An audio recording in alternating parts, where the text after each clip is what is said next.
திரு உதயநிதி ஸ்டாலின்.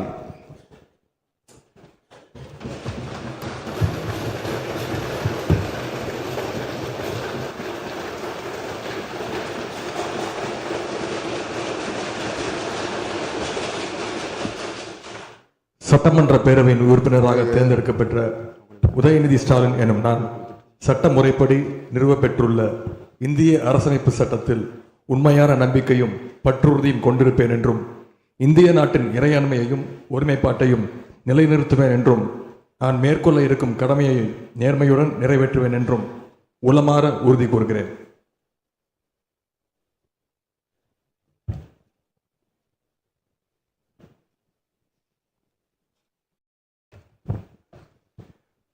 மாண்புமிகு திரு எடப்பாடி கே பழனிசாமி.